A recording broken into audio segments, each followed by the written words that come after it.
Hi, and welcome to another episode of Biblical Womanhood and the Importance of Freedom from Gluttony. These are studies, but also me tracking my own journey of getting delivered from gluttony, because gluttony has been a huge stronghold on both sides of my family, especially for the women. And so I am currently, I would say, almost 2 months free from sugar. I stopped eating added sugars and just limited my sugar consumption to fruits. And this was something my dad instructed me to do and just told me, hey, you're going to calm down tremendously, because I was struggling with my mental health, as you know, I've been open about in recent videos. And so I'm coming up on 2 months, I believe, of no added sugars. And I've finally gotten to the point where I've stopped craving sugar, because my biggest problem was that I would have sugar cravings, to where when I was eating healthy or limiting sugar consumption, it would be like my body was waiting for a point where it could break loose from the urge to eat sugar. And I've finally gotten to a point where I don't feel that. I don't feel like I'm waiting for a point where I, break down and eat sugar. Like, my body is getting used to that not being a part of my life anymore. So I want to share what has sustained me so far. I'm going to start with, I'm not going to cook in this video, but I am going to share that I have committed to getting on a weight loss journey. Because in everything, the more I've thought about it, the more I've prayed and meditated, the more I have realized that as a part of getting delivered from gluttony, the toxic eating patterns were keeping me bigger. And so to keep myself disciplined, I have committed to that. And so I also want to share what has been helping me out of that journey as well. But very simply, breakfast, half a pound of beef, 3 eggs, and lentils. So starting there, beef and beans for breakfast has become a new addition to my diet. Good source of protein, but also fiber with the beans, because this is what I've been learning. When I've taken note of the diets of women who were at my goal weight, what they valued was protein and fiber. And a lot of them were sharing that they went through something that I went through, which was being really obsessed with protein but not getting enough fiber. And so thus far, I had been really obsessed with protein on my no added sugar journey, but now I've been starting to get into the mindset of, okay, I need to adapt to a higher fiber diet. And so beans, specifically lentils, which is what I got, are a good source of fiber. But on that, that is gonna be breakfast, but also sparkling water, specifically San Pellegrino, has helped me out so much. It's gotten to the point where even when I have the option to drink something sweet, like that is artificially sweetened, like for example, I have drunk like these 0 sugar body armors that my mom has brought home. I've actually opted to drink of an unflavored sparkling water, which for me is a big deal, because I was like self-medicating on sweet, on sugar. And so this journey has really opened my eyes to the types of gluttonous eating that were really disordered eating. And again, this is a journey I've been going on pretty solo with my research and with the mentorship and leadership of my dad. But yeah. So that's progress on the physical aspect. Lots of animal protein, being willing to eat more animal protein at a time and having different protein sources. But also I'm currently in the process of learning to increase my intake of fiber. So I have been regularly hitting like 150 or so grams of protein per day, at least, by eating a pound of beef sometimes per day, some eggs, sometimes I don't have avocado right now, but eating avocado as well. But I've been trying to increase my intake of beans, because they're good, specifically sources like lentils, because they're good fiber sources.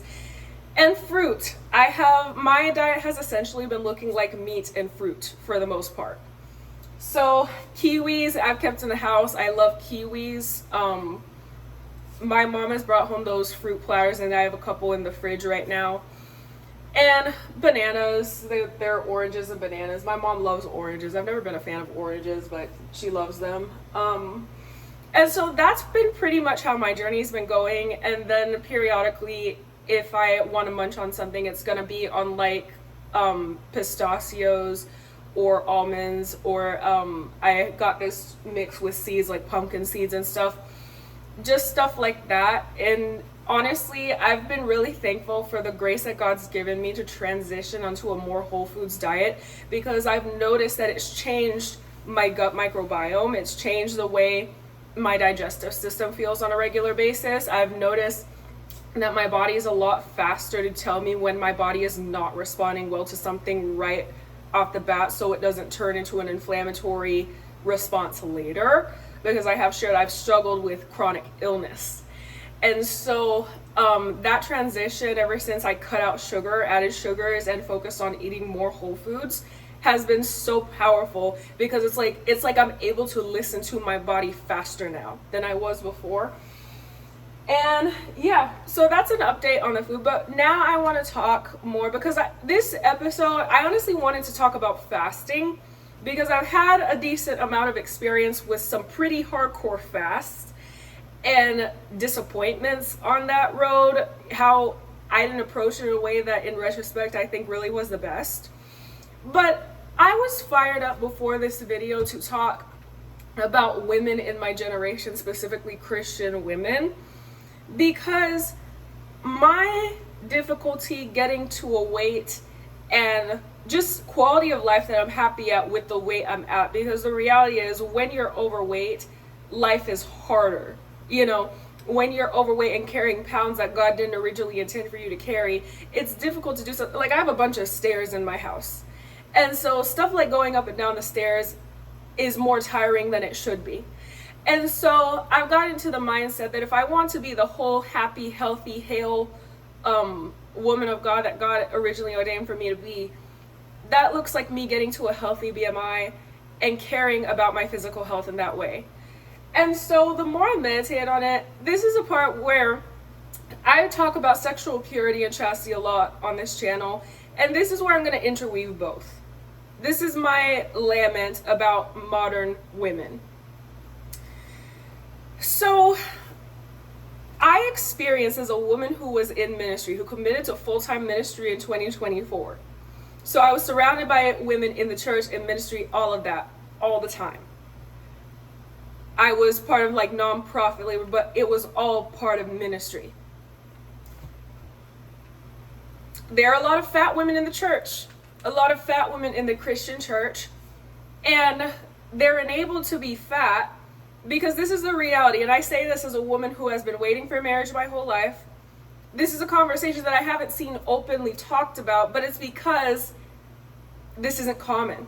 So I'm just going to say it even though it's uncomfortable, because someone needs to talk about it for the sake of the next generation, for what's best for women in general. When you are chaste and you are absent from sexual activity and you are to obey the Bible's laws on freedom from sexual morality, you're not masturbating, watching porn, reading erotica, and doing all these things that are considered biblical sexual morality, and you're waiting for marriage and not having any physical sexual contact of any kind, that is a source of dopamine that you're not getting. And so what I have observed is that a problem with modern Christian influencer culture is that the women who are considered baddies, who they're the girls who are influencers that you see plastered all over the internet, who have model skinny bodies, you know, they're taking care of their health, they're eating that, they're getting their high protein, high fiber goals, they're living like their best lives, and you know, they're like it girls, right?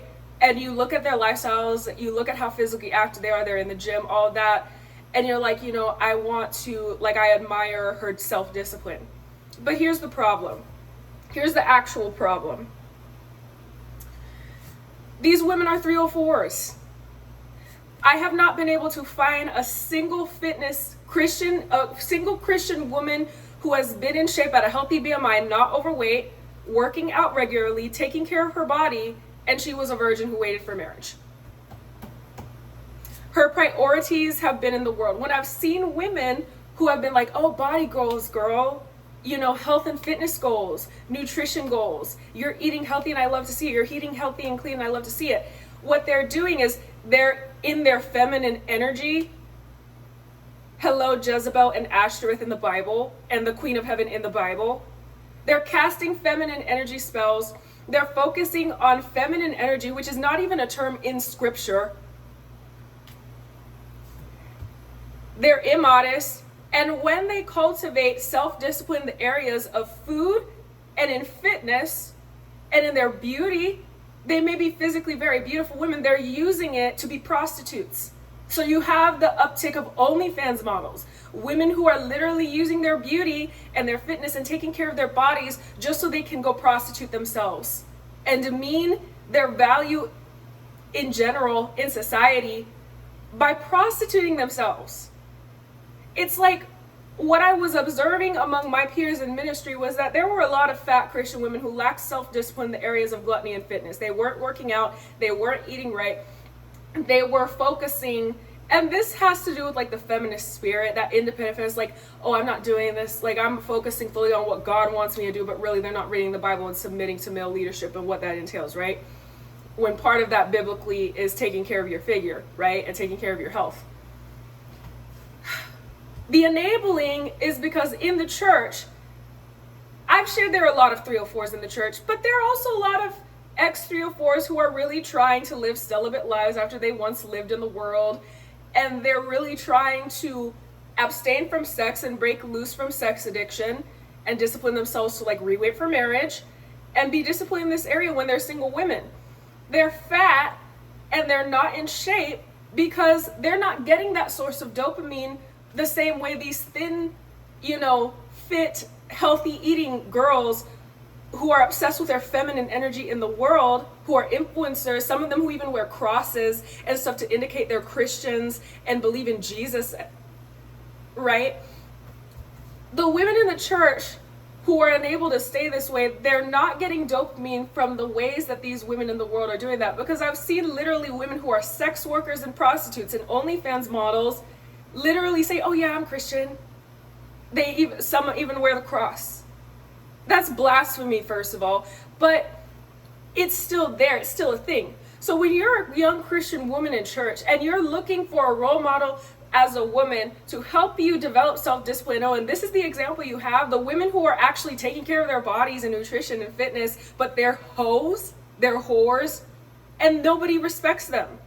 It's like, what is the point of cultivating self-discipline in all these other areas in life when the most essential area you need to cultivate self-discipline in as a Christian woman who is being a reflection of God, which is your chastity, and not being a woman for the streets, you have no sexual self-discipline?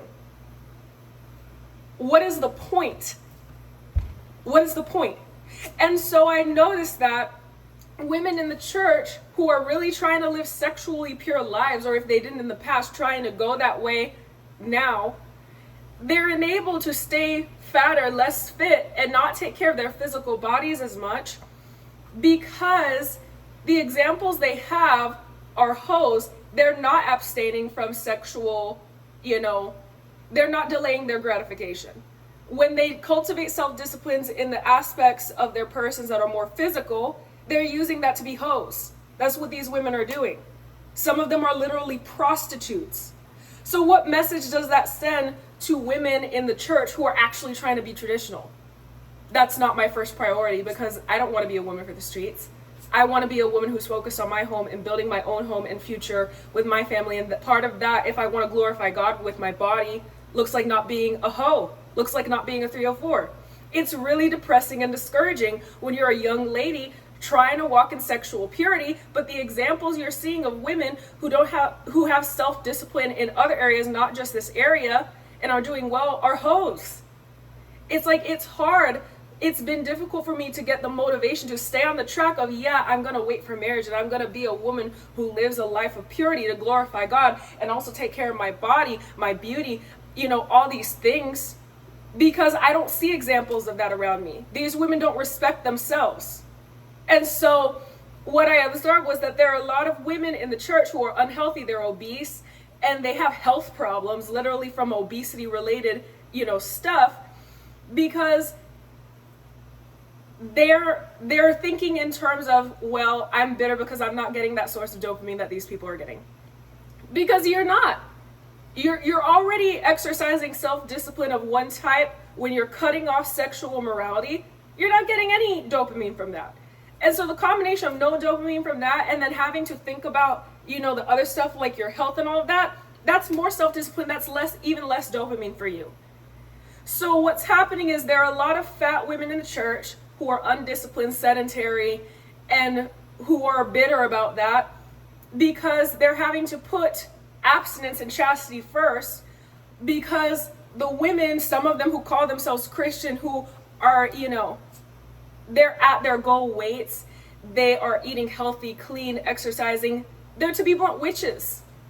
They're in their feminine energy and they're not actually submitted to the word. They're letting themselves get ran through and no people actually respect them. Because what they've cultivated through self-discipline in their physical bodies, they're not establishing through self-respect. I know that I don't want to be like that.